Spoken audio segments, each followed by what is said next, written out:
തൈപ്പൊങ്കൽ ആഘോഷവുമായി ബന്ധപ്പെട്ട് കേരളത്തിലും പ്രാദേശിക അവധി പ്രഖ്യാപിച്ചു. സംസ്ഥാനത്തെ 6 ജില്ലകൾക്കാണ് 15-ന് പ്രാദേശിക അവധി പ്രഖ്യാപിച്ചത്. കേരളത്തിന് പുറമെ തെലങ്കാന, കർണാടക, ആന്ധ്രാപ്രദേശ് എന്നിവിടങ്ങളിലും പൊങ്കൽ ആഘോഷിക്കുന്നുണ്ട്.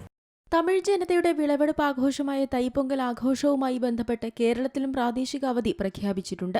സംസ്ഥാനത്തെ 6 ജില്ലകളിൽ ജനുവരി 15-നാണ് പ്രാദേശിക അവധി പ്രഖ്യാപിച്ചിരിക്കുന്നത്. സംസ്ഥാന സർക്കാരിന്റെ ഔദ്യോഗിക കലണ്ടർ പ്രകാരമുള്ള അവധിയാണിത്. തമിഴ്നാടിന് പുറമെ തെലങ്കാന, കർണാടക, ആന്ധ്രാപ്രദേശ്, കേരളത്തിന്റെ ഏതാനും ജില്ലകൾ എന്നിവിടങ്ങളിലും പൊങ്കൽ ആഘോഷിക്കുന്നുണ്ട്. കേരളത്തിലെ പാലക്കാട്, ഇടുക്കി, വയനാട് തുടങ്ങിയ ജില്ലകളിലെ തമിഴ് സ്വാധീനമുള്ള പ്രദേശങ്ങളിൽ തൈപ്പൊങ്കൽ വിപുലമായ രീതിയിൽ ആഘോഷിക്കാറുണ്ട്. അതിനാൽ തന്നെ പൊങ്കൽ പ്രമാണിച്ച് തിരുവനന്തപുരം, കൊല്ലം, പത്തനംതിട്ട, ഇടുക്കി, പാലക്കാട്, വയനാട് ജില്ലകൾക്കാണ് അവധി പ്രഖ്യാപിച്ചത്.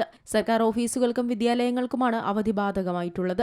അതേസമയം പതിവ് പോലെ പൊങ്കലിനോടനുബന്ധിച്ച് നീണ്ട അവധി ദിനങ്ങളാണ് തമിഴ്നാട്ടിൽ വരാനിരിക്കുന്നത്.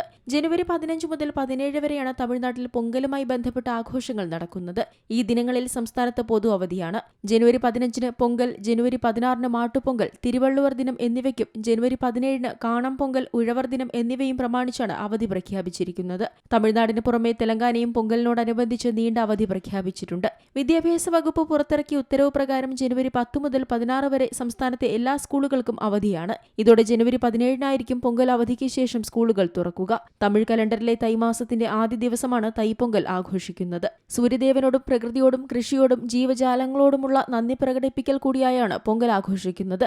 പൊങ്കൽ എന്ന വാക്കിന്റെ അർത്ഥം തന്നെ തിളച്ചു പൊങ്ങുക അല്ലെങ്കിൽ കവിഞ്ഞൊഴുകുക എന്നാണ്. പുതിയ നെല്ലും പാലും വെല്ലവും ചേർത്ത് തിളപ്പിച്ചുണ്ടാക്കുന്ന മധുരപ്പൊങ്കൽ തിളച്ചു പൊങ്ങുമ്പോൾ അത് സമൃദ്ധിയുടെയും സൗഭാഗ്യത്തിന്റെയും പ്രതീകമാണെന്നാണ് വിശ്വാസം. 4 ദിവസങ്ങളിലായാണ് പൊങ്കൽ പ്രധാനമായും ആഘോഷിക്കുന്നത്. ആദ്യ ദിവസം ഭോഗി പൊങ്കലാണ്. അന്ന് പഴയ വസ്തുക്കളും അഴുക്കും കത്തിച്ചു നശിപ്പിച്ച് പുതിയ തുടക്കത്തിനുള്ള ഒരുക്കമാണ്. 2-ാം ദിവസം തൈപ്പൊങ്കൽ അല്ലെങ്കിൽ സൂര്യപൊങ്കലാണ്. ഇതാണ് ഏറ്റവും പ്രധാനപ്പെട്ട ദിവസം. സൂര്യന് നന്ദി പറഞ്ഞ് പൊങ്കൽ തിളപ്പിക്കുകയാണ് ചെയ്യുന്നത്. 3-ാം ദിവസം മാട്ടുപൊങ്കലാണ്. ഈ ദിവസം കാളകളെയും കാലികളെയും കുളിപ്പിച്ച് അലങ്കരിച്ച് പൂജിക്കുന്നു. അതായത് കൃഷിയിൽ ഇവ നൽകുന്ന സഹായത്തിന് നന്ദി പറച്ചിലായി ഈ ചടങ്ങ് കണക്കാക്കുന്നു. 4-ാം ദിവസം കുടുംബങ്ങളുടെ ഒത്തുചേരലുകളും സുഹൃത്തുക്കളെയും ബന്ധുക്കളെയും സന്ദർശിക്കലും നടക്കുന്ന കാണം പൊങ്കലുമാണ് ആഘോഷിക്കുന്നത്.